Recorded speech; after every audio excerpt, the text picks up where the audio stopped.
Hi folks, Darren Schmidt, family lawyer with Nixon Winger.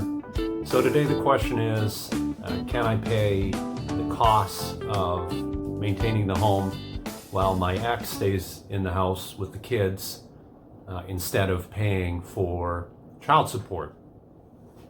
And the short answer is maybe, but I always tell people in these circumstances it's not a great long-term solution.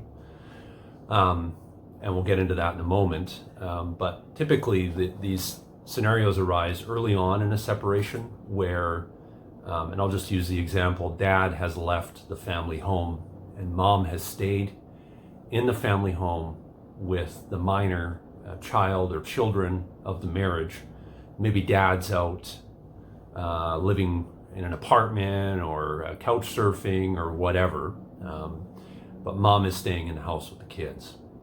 So in this instance, maybe dad is paying for the costs of keeping up the house. So he's paying the mortgage, he's paying the insurance costs, the utilities, any repair costs to keep the house in good condition.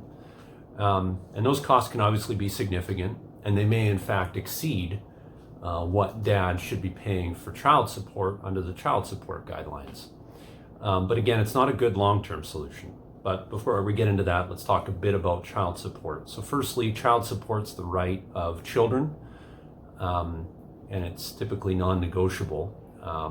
And I always tell parents who are facing the inevitability of paying child support that it's really the cheapest form of daycare you're going to find.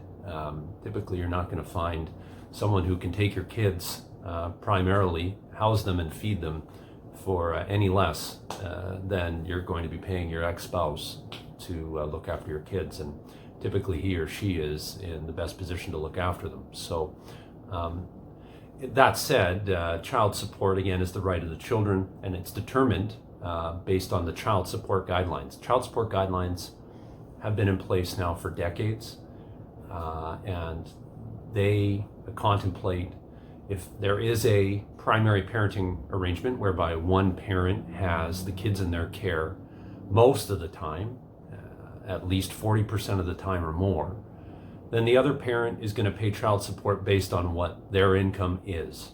And there's typically no way around that. There are some exceptions, and we'll get into one here in this video. And that is this exact scenario, which is I'm paying for the house if I'm the parent instead of paying child support, because the other parent and the children are living there. They're getting the absolute benefit of the house and I'm not. I'm living somewhere else, maybe paying rent or couch surfing, etc. So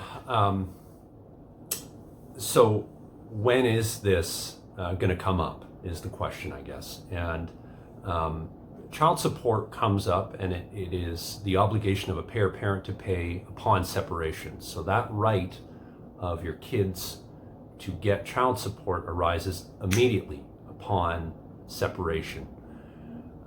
So what if you kind of haven't figured things out and there's a few months that go by and you have this scenario where you're paying, maybe you're the parent, you're paying for those housing costs. The other parent hasn't pushed the envelope and said you need to pay child support. But then they file something in court saying, I want retroactive child support back to the date of separation. And you sort of say, well, hold on here. I've been paying the housing costs. It's not an illegitimate argument to make on your part. It's an okay argument to make. It's not a guarantee that the court's not going to, if asked to make an order, order you, to pay retroactive child support.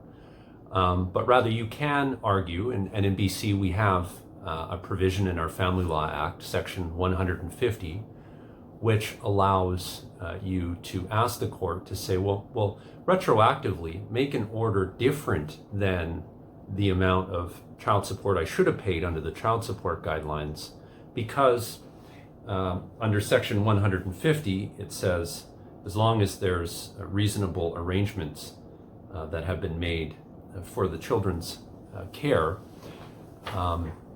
then it's possible to go outside the child support guidelines. So in this instance, you would say, well, I paid for the housing costs and mom didn't pay any of that. So it's my position that reasonable arrangements had been made for the children. There was a roof over their head. They weren't evicted, and all is well. The court may, in this instance, reduce the amount of retroactive child support that you should be paying to a lesser amount, perhaps a significantly lesser amount. Perhaps they won't order any retroactive child support at all. That's really unlikely. But again, this is all circumstance dependent. So I always tell parents in these circumstances, payer parents, the sooner you can start paying the appropriate amount of base child support, the better. And that may necessitate moving the house, if you own a house with your spouse, to sell it and say, I can't, as the payer parent, cover all the costs of the house as well as paying the full load of child support. It's just not tenable. So in that case, it might result in an interim arrangement whereby you're paying child support, but you're not paying any of the housing costs because the recipient of child support is expected to use the child support that you're giving them to keep up the house and pay the mortgage costs, etc. So these things can be complex. They don't necessarily have to be. Again, the sooner you move matters towards you're paying the appropriate amount of child support on an interim basis, quite frankly, the better. So that's a really broad summary of this sort of fact scenario, and it's a really broad summary of Section 150 of the Family Law Act. If you have questions, I'll leave my contact information here in the video. And if you don't, I hope you got some good benefit out of the video anyway. So take care and have a good Christmas holidays, and we'll see you in the new year.